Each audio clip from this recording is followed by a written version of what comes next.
Thank you very much. A couple of announcements before we have the message today. And the first one is that I was going through the subject of Easter or Passover recently. Actually, it was during the second Passover when I had given that sermon several weeks ago about the second Passover and some of the ordinances of it and how it was directly related to the ordinance of the first Passover. And so something that was noticed was in our booklet, Easter or Passover, which day should Christians observe, a very good booklet comparing those two holidays. Well, one is a holiday, the other's a holy day, or holy time, I should say. That there was an error in this booklet that's been there for a long time, was not noticed. So this was on page 10 through 11, and we give the examples of, there's a section about God's Passover being lost and found, and we discuss King Hezekiah and his restoration of the faith and God's Passover, and then we go into the example of King Josiah, who did something similar, restoring God's Passover and God's way of life in Israel. And when we had discussed King Josiah, we said that Judah, when he restored the Passover, they kept the Passover in the second month because they were too late to keep it in the first month. That's actually not accurate. It was King Hezekiah that kept the Passover in the second month, and King Josiah, when he restored it, kept it in the first month because they were in time to do that. So I know it's not a big deal, but it's just where we always note when we are found to be wrong on something, and we announce it so that people are aware. And so the correction has been made in the booklet, but obviously there are hundreds or maybe thousands of these booklets floating around the world that have that misprint in there. It's actually not a misprint, it's a mistake. They have that mistake in there. So we have corrected that going forward. Regarding another booklet that we have long published, The Truth About Tithing, something was brought to our attention a while back. We have a section in the tithing booklet about Social Security income, also known as SSI, and we had made a comment in there about how that should or should not be tithed on. And so we made a correction in that booklet of because I think we have a better understanding of the subject. And that is, I'm not going to read the correction, but that was just about a 2-paragraph section in our tithing booklet, and it's now turned into, it looks like about a 4 or 5 paragraph, because it's a fairly complicated issue. And I think over the years we have gained a better understanding on what that is and how the tithing principle should be applied to it. Of course, in summary of our better understanding of the topic, we do admit that it's not the role of the ministry to decide tithing responsibilities for every individual, but ministers can help people to determine the appropriate biblical principles to apply to their income, or what is also called an increase. And so if people really want to obey God with every aspect of life, of course, they will apply those principles. And if people do not, well, there's not a lot we can do about that. They will sometimes make some excuses based upon technicalities, but that's not our job to decide for everyone. We're just simply there to give some guidelines. So that will be put into the booklet and republished probably early this next week. But again, there are hundreds or thousands of booklets out there with a previous understanding, and that's okay. We'll just move forward. That's all we can do is move forward. The only other announcement we have is that today marks the end of the 6th week in the Count to Pentecost. Obviously, next week it will be the end of the 7th week, and then we will observe Pentecost on the 50th day.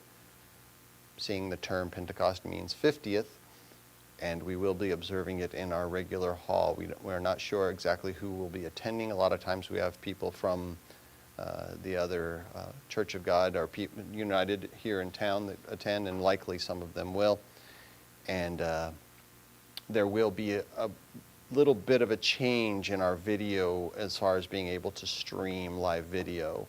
And so for Pentecost, we will likely not be able to, not likely, we will not be able to live stream the video. It will be on the conference call only for that service. However, we can post the video shortly after services.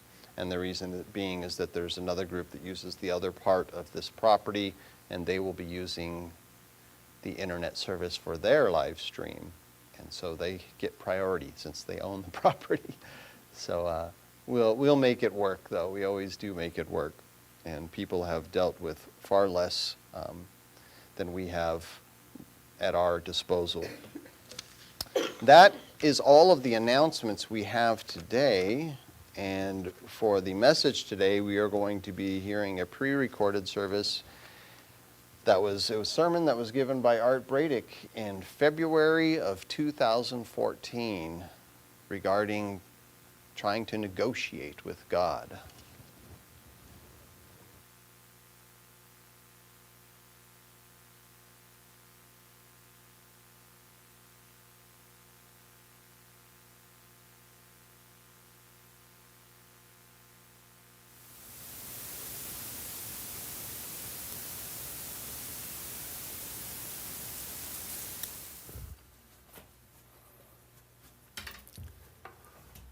Thank you very much, Mr. Moore, and greetings to all of you and to those who are attending with us today. I also want to comment on, I felt that compliment to us, I don't know how deserved it is, but I certainly was moved deeply by it because we work very hard and we don't know if we're touching any people or not, or if we're really helping them. And to hear that we are, I mean, if it was just one, if it was just that wonderful lady, it would be worth it. And it just helps make the work worth it. So I want to thank her personally today.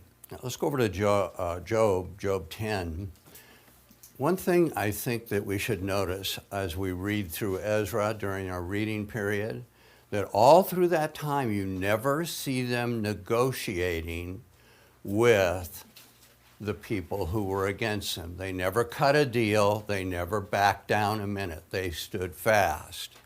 And negotiation is a dialogue between two or more people or two or more parties, and its intent is to resolve a point or usually to gain some advantage.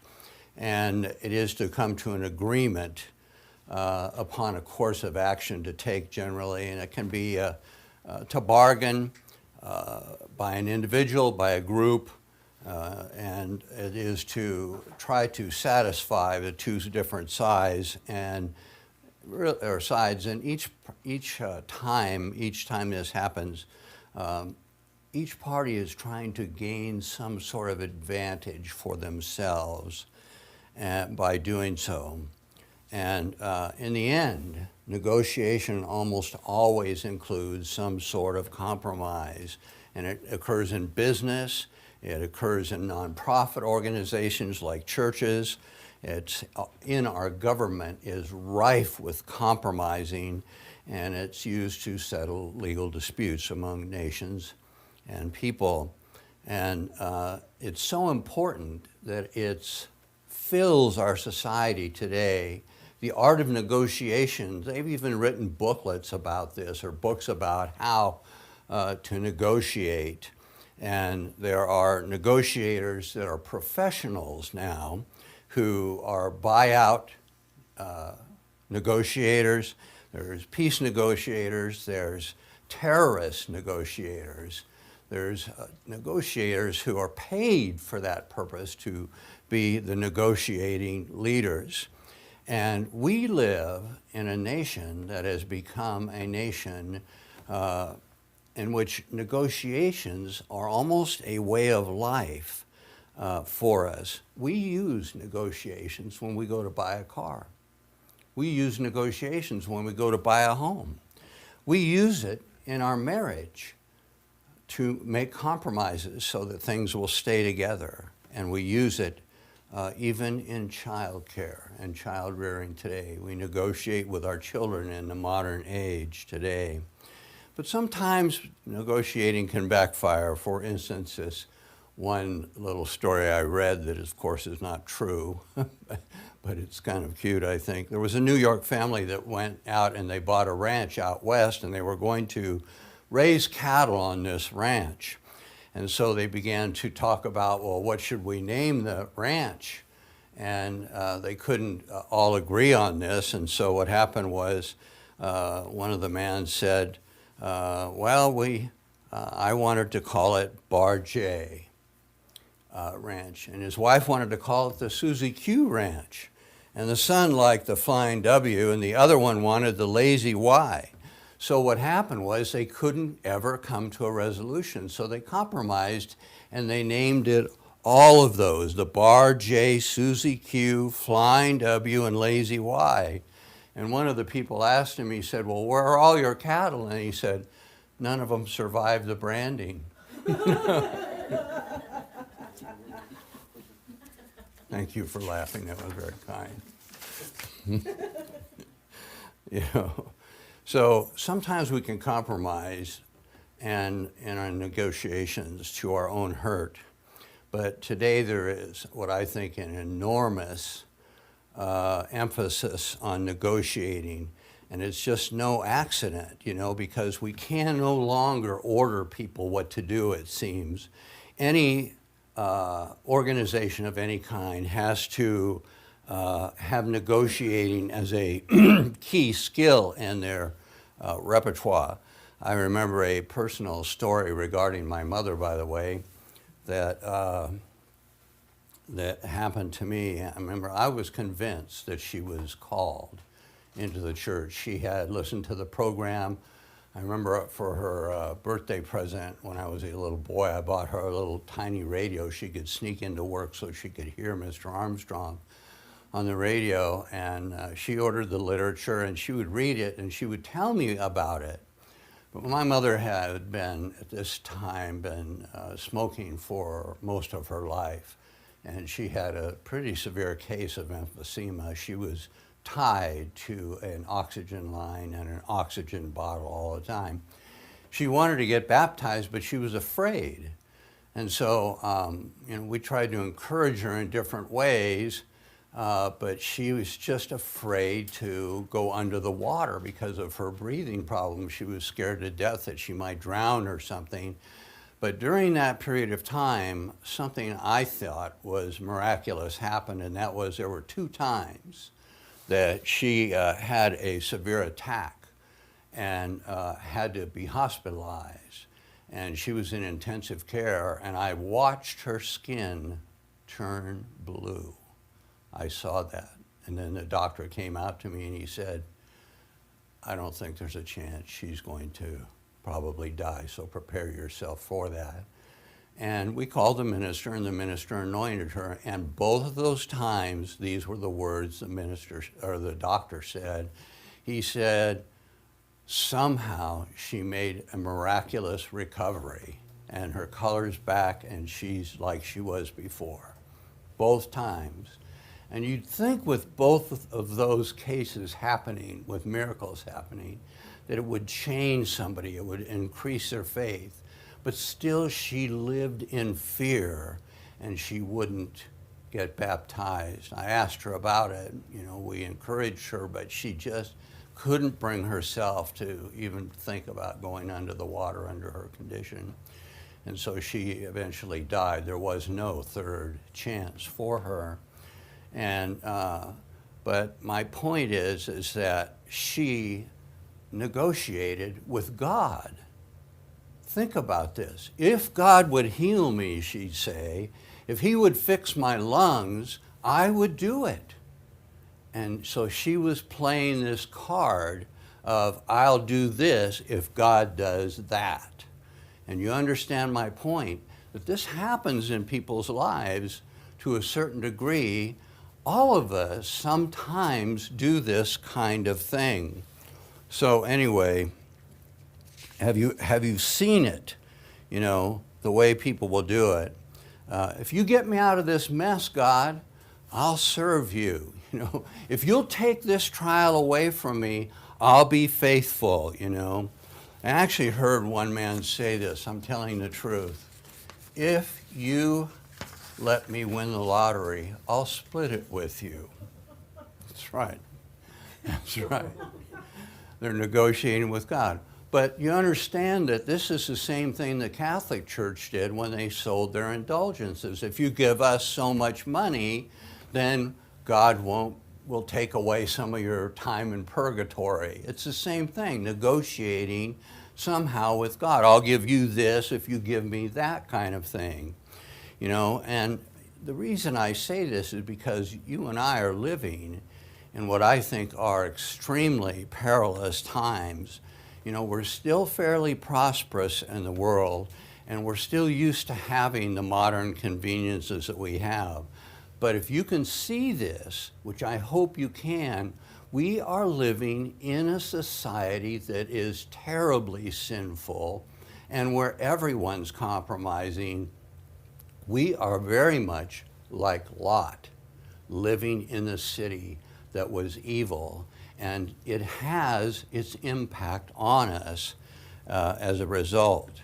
You know, and we kind of like it because we live and we profit in this city of wickedness. And so, you know, we make a pretty good living in the world.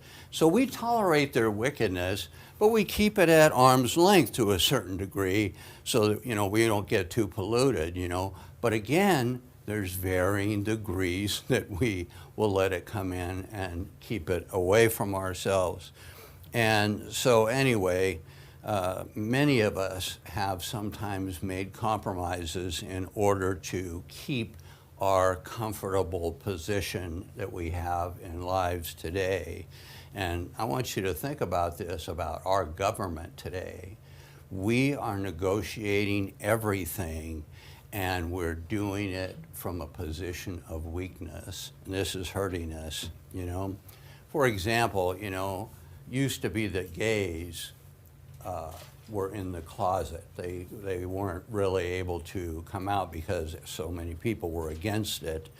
And the government realized that these guys, as the movement grew more and more, they represented a pretty big voting bloc. And so we see things like in Canada, if you preach, even just preach the words that are in the Bible about homosexuality, you are considered committing a hate crime.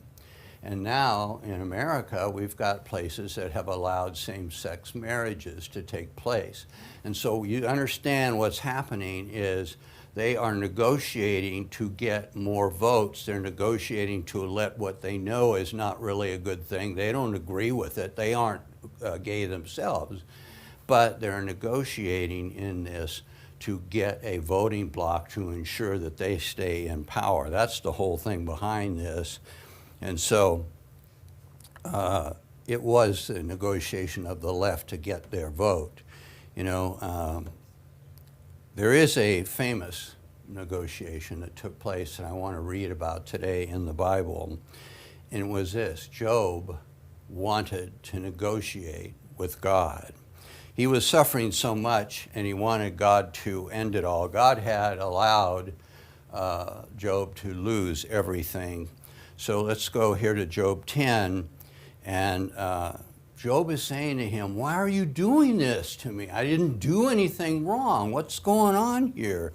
And he complains that it seems like the wicked are blessed sometimes. And so right here in verse 1, Job says, my soul is weary of my life.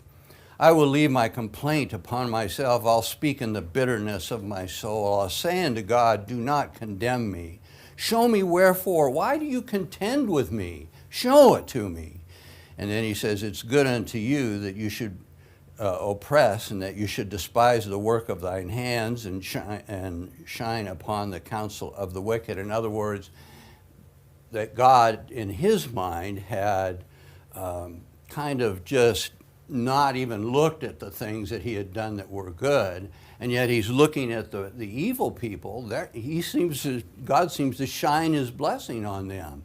They seem to be getting along just fine, and he's complaining to God, you know, why are you doing this? So let's go to chapter 13. So here he is arguing his point with God, what have I done to deserve this? I don't deserve it. Take it away. It's not right. He's going, what have I done? He says this, you don't take the time to break a leaf, and yet you're taking the time to make yourself my enemy.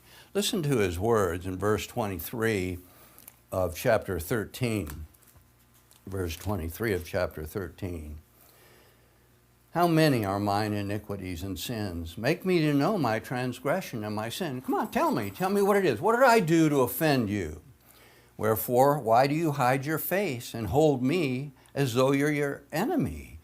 Will you break a leaf driven to and fro? And will you pursue the dry stubble? For you write bitter things against me, and you make me to possess the iniquities of my youth. You put my feet also in the stocks, and look narrowly unto my paths. You sent a print upon the heels of my feet. And I know it sounds a little awkward, but what he's talking about is when someone was a criminal, they would put them in the stocks, bare their feet, and they would take rods and hit their feet until they left an imprint. And that's what he's talking about here. So Job wants to negotiate with God. Let's go to chapter 16 and verse 21. He wants to represent himself in the heavenly court. In pro per is what they call it. And I think it's funny in that one sense. Oh, that one might plead for a man with God as a man pleads for his neighbor. And so he wanted to be represented and have somebody plead for his case against God. And then Job 21, he wonders why the wicked don't have the troubles that he had. And he argues that here he had striven to live God's way, and yet now he's suffering. And it was just wrong, just plain wrong, he's telling God. So he wants him to answer him. He wants to argue with God. In verse 7, he says this, wherefore do the wicked live, become old, yes, and they're mighty in power. Their seed is established in their sight with them, and their offspring before their eyes. Their houses are safe from fear, neither is the rod of God upon them. Their bull genders and fails not, their cow calves and casts not her calf. They send forth their little ones like a flock, and their children dance. They take the timbrel and the harp, and they rejoice at the sound of the organ. They spend their days in wealth, and in a moment they end up going down to the grave. And so, like everybody else, they die, but look at the life they live in some cases. The cheaters, the liars, in our world today, you see it. A congressman walks into government and he's a middle, wage earner type level, but he comes out a millionaire. And how does this happen? Well, they lobby and they buy votes, and so he can sell his vote to whoever needs it at the time for money. And that's what our government does. And they seem to get away with it, and they live fine lives. And I remember there was this one guy, Sharpton, he had 12 counts against him of tax fraud. 12 counts of tax fraud. And I read what they did. They said they censured him. And I thought, well, that's got to be something serious. So I looked it up, and you know what it said? What a censure is? You have to go before your peers, and they tell you you've done the wrong thing. That's it. Imagine, just try one count of tax fraud for you and see what happens. But you understand, their life seems fine. They get away with all this stuff because they are playing the game, that's going on here. So anyway, that's what Job is looking at here. And in chapter 23, it continues on. I mean, it's an interesting story, and I'm picking pieces out of it for us today because here's a man that wants to argue with God because he thinks he isn't getting a fair deal. And so, hey, God, let's look at this thing in reality, and I've been doing good, and I deserve this. It's a negotiating process in its own way. So in 23, in verse 2, even today is my complaint bitter. My stroke is heavier than my groaning. Oh, that I knew where I might find him. He wants to know where. I want to look for God. I want to find him, and I want to talk to him about this, that I might come even to his seat. I would order my cause before him and fill my mouth with arguments. I'd know the words which he would answer me and understand what he would say to me. Will he plead against me with his great power? No, but he would put strength in me. Can you imagine saying that? You know, there the righteous might dispute with him. So should I be delivered forever from my judge. Now God's his judge and he's against him, you see. And he's saying, if I could go and negotiate with this guy, if I could tell him my side, we could get together, you know, cut a deal, and he'd leave me alone, you know. So can you imagine wanting to face God directly? That would be so frightening, just to be in his presence. Just too much to me. Anyway, Job and 31. So Job is a wonderful story to read sometime, because I know there's times when all of us think, why doesn't God bless me? And I know there are people that come into the church and they think, well, if I do what God says, you know, I'll get this yellow brick road into the kingdom and my life is going to become easier, but not so. So in chapter 31, verse 35, he says, "Oh, that one would hear me. Behold, my desire is that the Almighty would answer me, and that my adversary had written a book." So he wants God to write a book. And what is God going to say in that book? Here he says, "Surely I would take it upon my shoulder and bind it as a crown unto me." In other words, God would, if God wrote a book about me, he would crown me with glory. He would just, you know, he would just say, I am such a good guy, you know. Okay, well, he did write a book, actually. You know. I know, it's a little funny sometimes, but you know, so much for the God blesses the good people concept, you know. Bad things do happen to good people, and there's a case for that and a reason for that we'll talk about a little bit later. So guess what? He wants a hearing with God, and he gets one. You know, in 38, verse 1, "Then the Lord answered Job out of the whirlwind and said, Who is this that darkens counsel by words without having any knowledge? Gird up your loins now like a man, for I'm going to demand of you, and you answer me. Where were you when I laid the foundation of the earth? Declare to me if you have any understanding. Who has laid the measures thereof, if you know, or who stretched the line upon it? Wherein are the foundations thereof fastened? Or who laid the cornerstone of?" And many commentators will tell you the reason God's using these terms is because Job was a great builder, and some suggest that he built the pyramid, the Great Pyramid. "Where were you when the morning stars sang together and all the sons of God shouted for joy?" Can you imagine God creating the universe in this massive explosion, we think, in which all of these galaxies are speeding out at millions of miles an hour from a central point. And where were you when I did this? You know, smart aleck, you know what he's saying. "Or who shut up the sea doors when it breaks forth, as if it had issued out of the womb?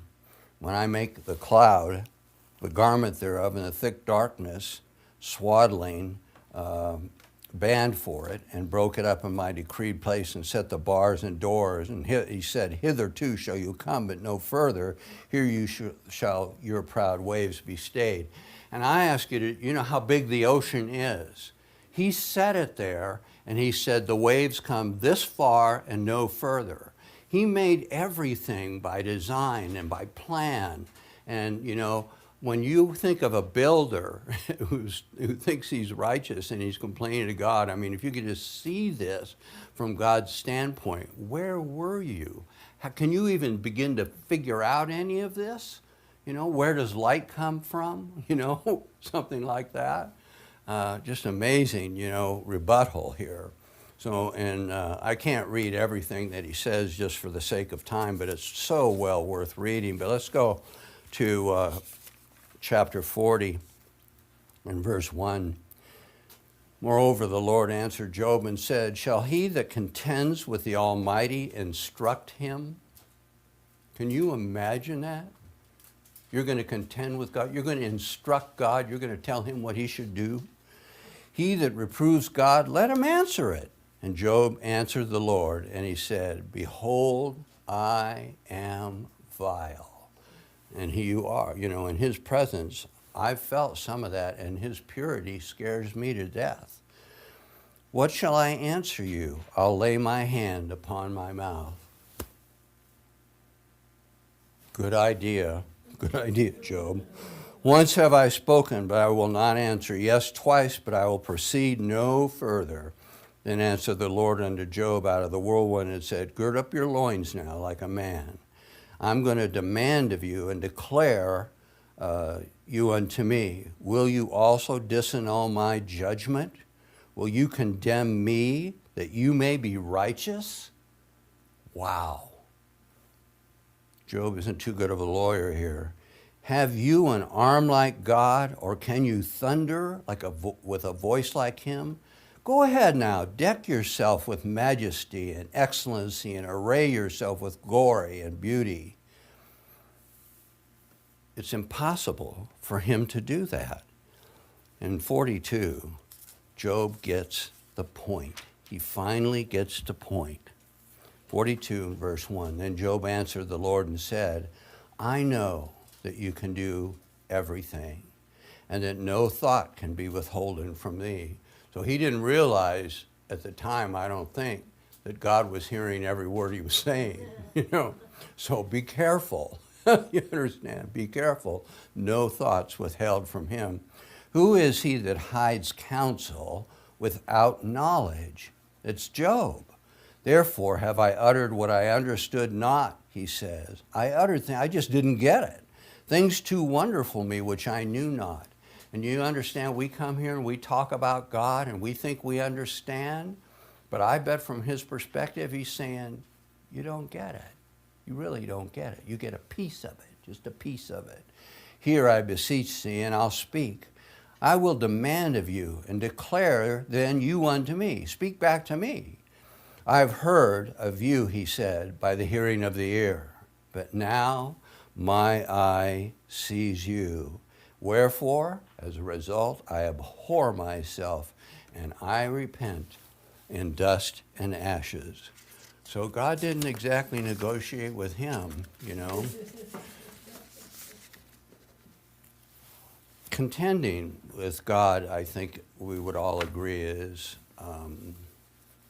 pretty foolish of us to consider. But let's go to Genesis 18, because there's cases where I think people believe that some of God's servants have negotiated with God before in the past. I want to remind us that he knows our personalities, he knows our thoughts, he knows our weaknesses and our strength, and we can't demand anything of God.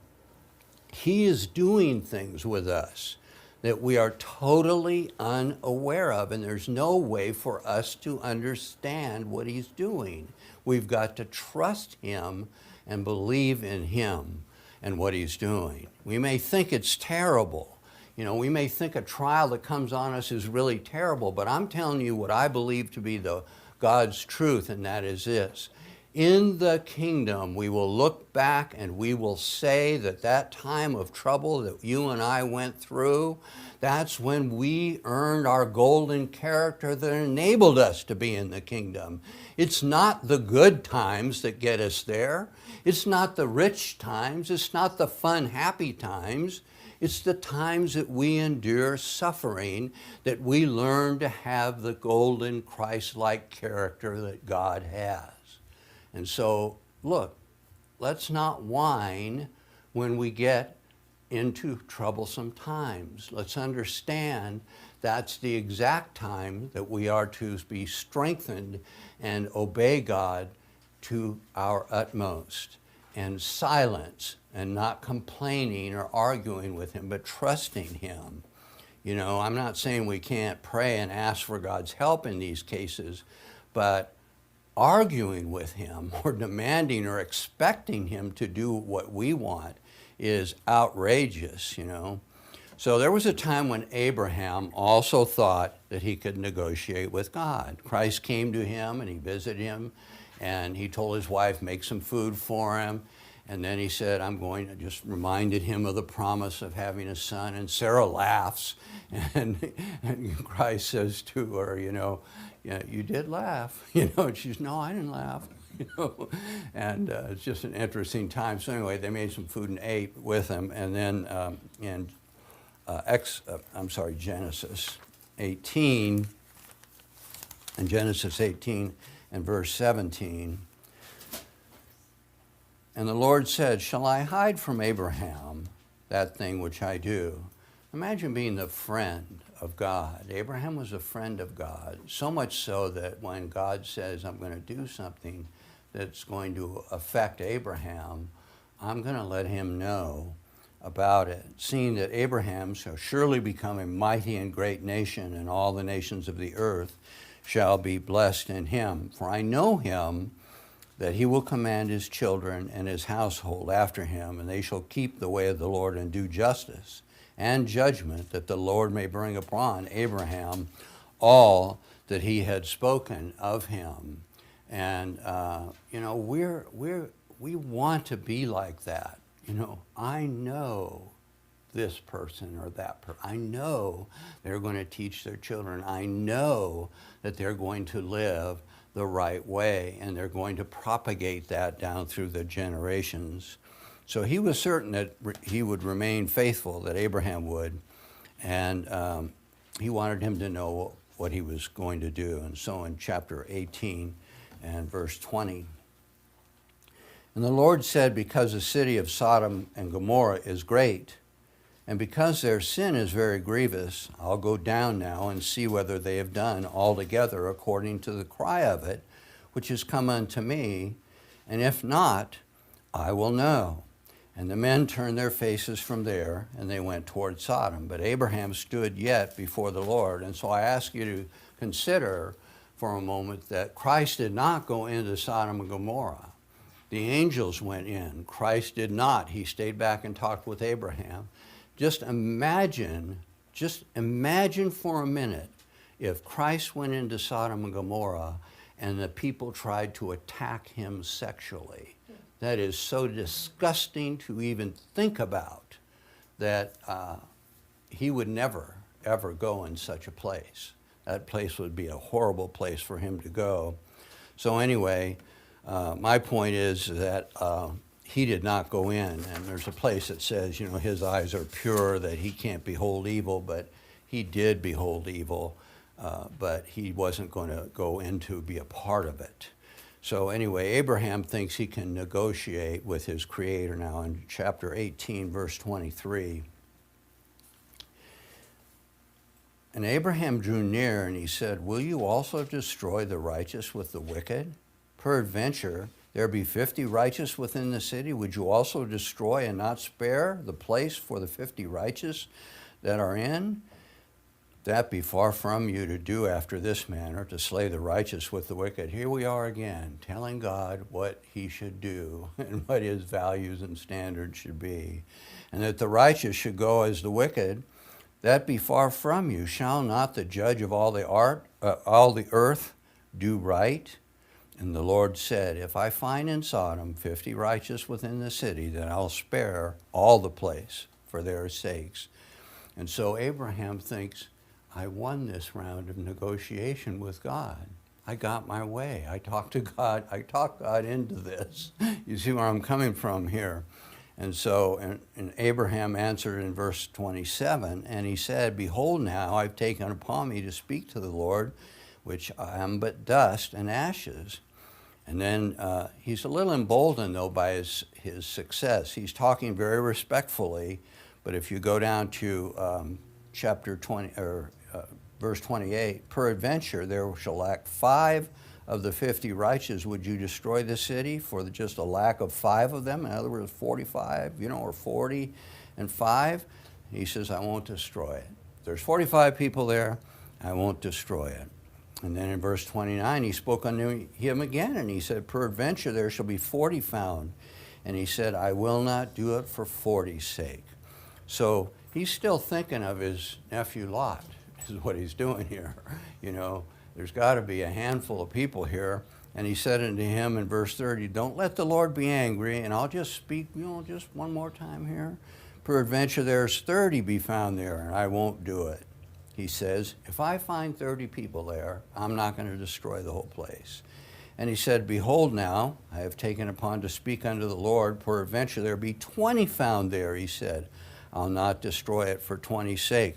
So he keeps lowering the number. Do you see the negotiation that's going on here? He's playing the negotiation game here. So anyway, and he said in verse 32, oh, let not the Lord be angry, and I'll speak yet but this once. Peradventure 10 shall be found there. And he said, I will not, that is Christ said, I will not destroy it for 10's sake.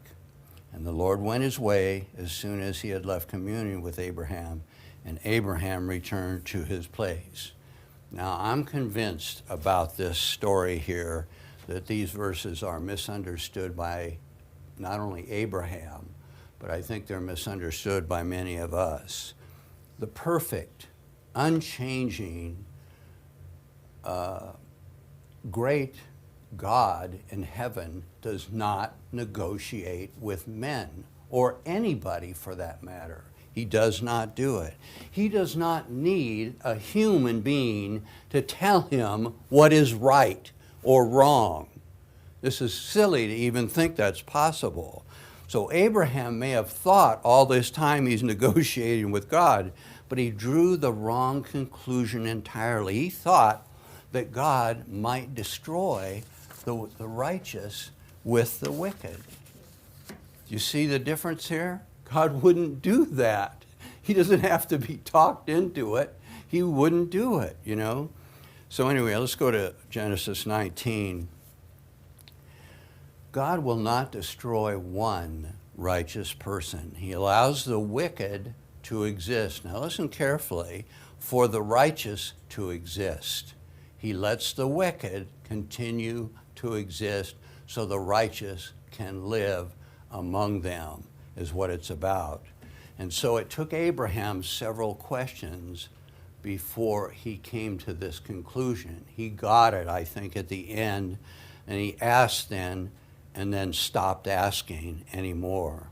He realized he wasn't negotiating with God, and I think he had, as we should have, an eye-opening epiphany when it comes to this. We should understand the nature of God, and Abraham realized something of enormous importance, that he is an everlasting God, a God of righteousness, and a God of love. And he will allow the wicked to live to preserve the righteous. In Genesis 19 and verse 27, Abraham got up early in the morning to the place where he stood before the Lord. And he looked toward Sodom and Gomorrah and toward all the land of the plain, and beheld, and lo, the smoke of the country went up as the smoke of a furnace. That was one hotbed. And it came to pass when God destroyed the cities of the plain that God remembered Abraham and sent Lot out of the midst of the overthrow, when he overthrew the cities in which Lot dwelled. And so he, because there weren't 10, there weren't 5, there weren't 4, there was one righteous man, righteous Lot, he's called in the book of Hebrews. Because of that, he took Lot out of the city and saved him and preserved him before he destroyed the city. And I say this as a reminder that God's people that strive to be righteous today are going to see wickedness get worse and worse. But God uses this as an example to us. Do you understand? He will save one. There'll be two in a bed, and one's taken and one's left. He will preserve the righteous before he destroys the cities. He will do that. That's his nature, that's his way, that's the example he left us. And when he talks about taking the people to a place of safety, he uses Lot as an example. And that's the way he works, you know. So let's go to Exodus 32. There's one other time, and I'm just trying to clarify some things here about the way God works and about this issue of negotiation. So let's go to 32 of Exodus, because some people, I think, also consider this to be a case where you can argue with God. So all of that happened to Lot was an example for us at the end of the age. But here's another case where somebody thought they could negotiate with God, and it was Moses. He recounted receiving the commandments, and he talked here to the people about this. Here he is. He's up in the mountain talking with God, and he hears this sound, and God says, go down there. And God was absolutely furious. How soon did it take for these people to turn to false gods? They're down there worshiping this false god and doing orgies like they probably saw going on in Egypt. And Moses explains in chapter 32 and starting in verse 7. And the Lord said unto Moses, go, get you down, for my people which you've brought out of the land of Egypt have corrupted themselves. They have turned aside quickly out of the way which I commanded them, and they have made them a molten calf, and worshipped it, and have sacrificed thereon, and said, these be your gods, O Israel, which have brought you out of the land of Egypt. How insulting.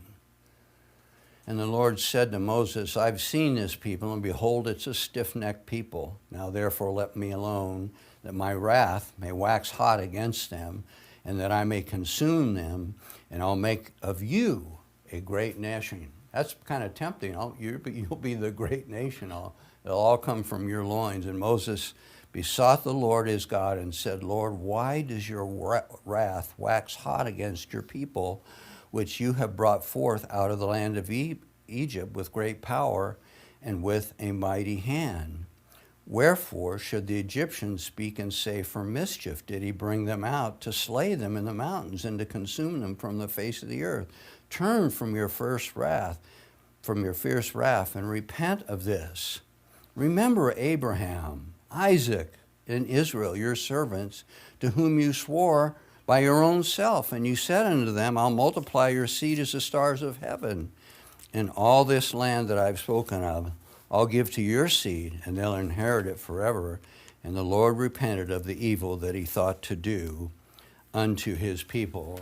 Now what's really interesting here is that Moses is calling them his people, that is God's people, and God is calling them his people. You see here?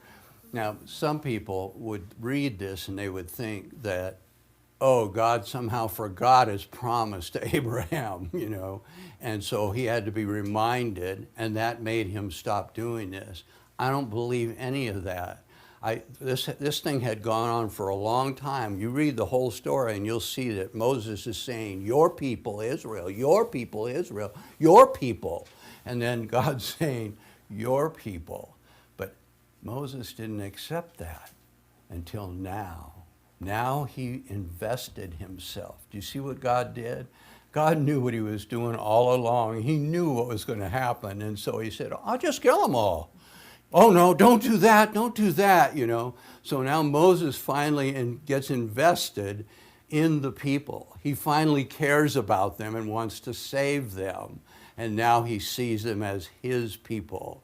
He's not just a nursemaid to these guys. He's one of them. They're his. And I believe that God was doing that for this reason. And that it wasn't a case of Moses was negotiating and saying, well, did you forget about your promise? And then, you know, did you do that? You know, what about this? you know, oh, okay, yeah, you got a point there, you know. That was not happening. And so there wasn't a negotiation going on there. So anyway, God was doing this. This was not a negotiation. He was playing Moses so that he, Moses, would come to be invested and care about these people. And so in that context, I want to talk just a little bit about what's happening with us here. We have watched in the last few years America negotiate passively. We have seen what happens. We lost the Panama Canal. We negotiated a peace in Vietnam. We never won that war with that little tiny country. We never won it. We negotiated a peace to get out of it. We allowed illegals to stream in, some of them terrorists, to stream into America. We have allowed drug cartels to infiltrate our nation. And now we're getting complaints from the farmers down by the border that they're being told you have to pay us to drive on these roads, to drive your produce, to sell it. The cartels are demanding money from them, extorting money from them. And we're allowing it. We're not stopping it. We're not doing anything about it. We've allowed terrorists to blow a hole in a ship. There was no repercussions. Nothing happened. We allowed 9/11 to occur with no real retaliation. You know, we should have just destroyed them for that, you know, and told the whole world, this is what happens when you do this to us. But instead, we kind of just go along fighting in Afghanistan, and I feel our men are dying over there. And what are we getting? Sand, you know, sand, some sand. It's just terrible. But anyway, we ignore our promise to Crimea. Do you know that we had a agreement with them that if they would lay down their weapons, if they would get rid of their weapons, we promised them we would protect their borders? And we just passively let this happen. And we say, you shouldn't do that. No, bad. And now what do you think's going to happen? What do you think's on Putin's mind? He's going for the whole thing. He's going for the Ukraine. And then he's going to go for the Baltic states. And what do you think is going to come of that? Europe is going to get scared. This could have a significant role in developing some kind of unity and leadership in Europe to deal with this threat of Russia. That's always why we had NATO there. We had NATO there to protect them and keep those two sides of the world apart. That was the whole point, so that Russia couldn't invade Europe. And now NATO's gone. And now he's going, I see America's weakness, their passivity. You know, they'll negotiate in such a way that we can go and make an agreement with Iran, and yet we leave big holes. There are certain places we won't look at and investigate. They'll let us come in and investigate, but not over here. And we think we made progress. But they're just putting everything that they don't want us to see over here where we can't look. It's just weakness. And it's negotiating from a position of passivity. And we just don't want to disturb the way things are. We don't want to get out of our comfort zone. And it's going to spell disaster, the likes of which the world has never seen before. It's going to be horrible, you know. So my point again is I think Europe is going to develop its own protection to stop Russia's push. And you see that push coming, and you see us doing nothing. Well, we'll put sanctions on you. We'll put sanctions on you. Oh, okay. You know, it's ridiculous what's going on there, really, you know. So I think it'll lead to a stronger and stronger Europe and eventually a beast power. So as I stated earlier, we are living in what I think are very perilous times. We have all these modern conveniences. We want to keep our way of life of abundance and leisure. And it's so easy for us to modify ourselves to fit at times. And it's easy for us, it seems, to change our loyalty. And I want to tell another story that's not really true. I'm getting good at this. But it's so appropriate to me, you know. It's easy for us to change loyalties today. It's easy for us to say, I'll make a commitment and then not keep it. So anyway, there was a man that was and he had been stranded for 15 years on a island out in the middle of the ocean. After 15 years, he's finally found. A ship came by, saw him. They sent some people to rescue him. When the people got there, they were amazed. This guy had been there for 15 years. He was a hard worker. He was industrious. He actually built some roads. He built himself a home. He built some other buildings.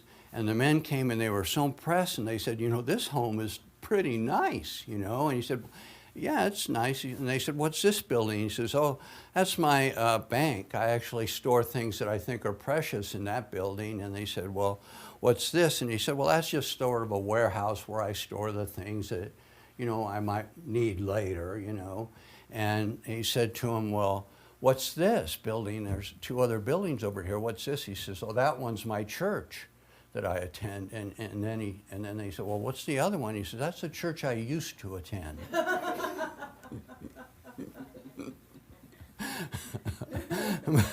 But I mean, you understand what I'm getting at, how we are all playing musical churches here today, you know, and I think it's really funny.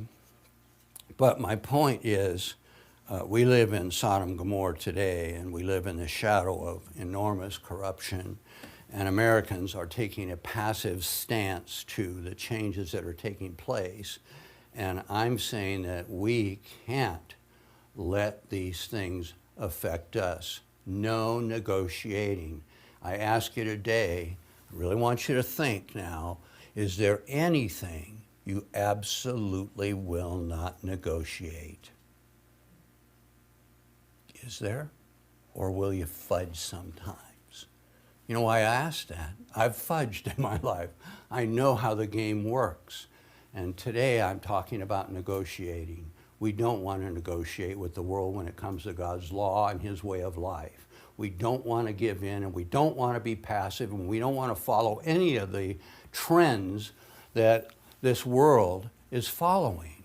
We have to be different, you know. And I just want to go to Nehemiah for a second, because I think it's so interesting that we've been reading through this book, and we're going to eventually get to Nehemiah. But, you know, over and over, as I stated in the very beginning, they never compromised. They never tried to negotiate with their enemies. They did what they were told to do, and they built this place, and they wouldn't stop. Nothing was going to stop them.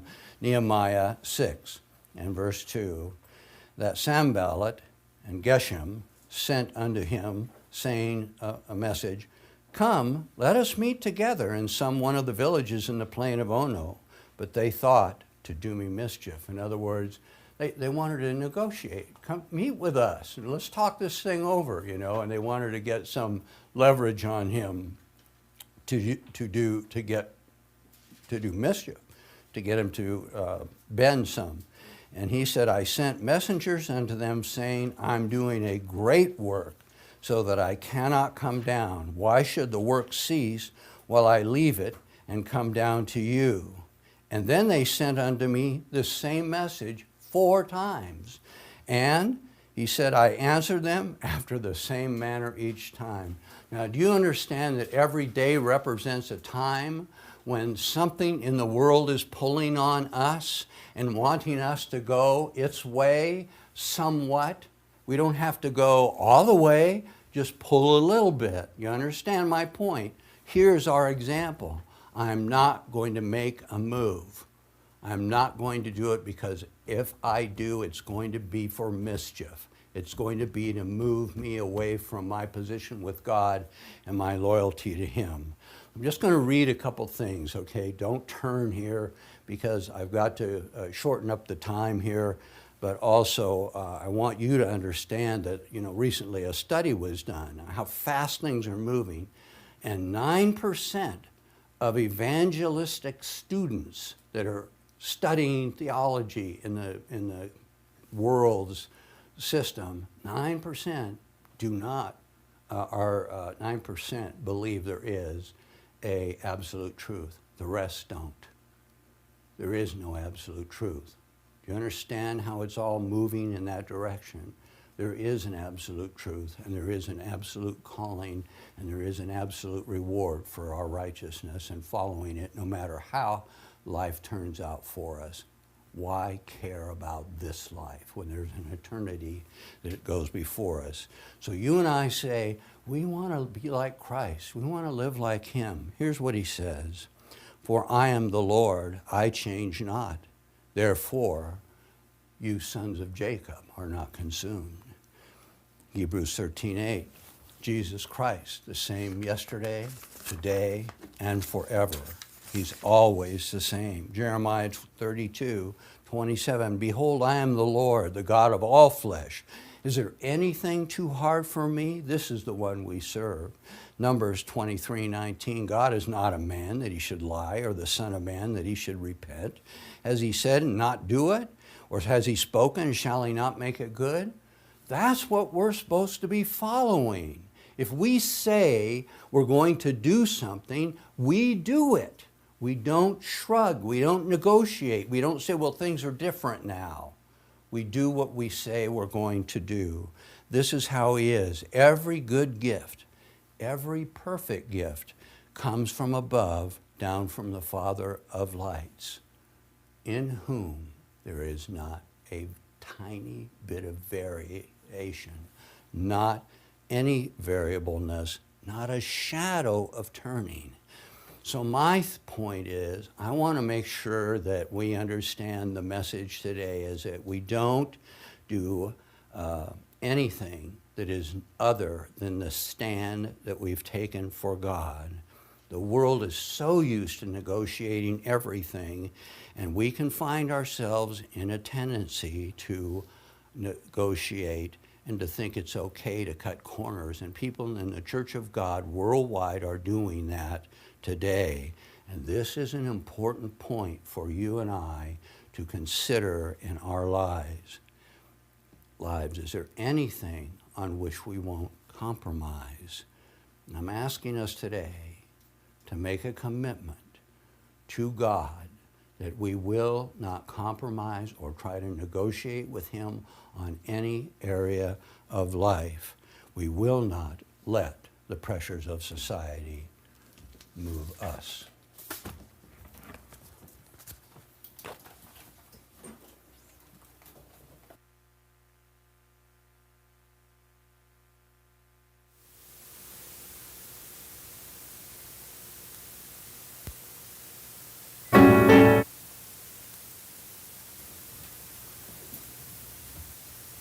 Well, thank you very much, Dave. Appreciate it.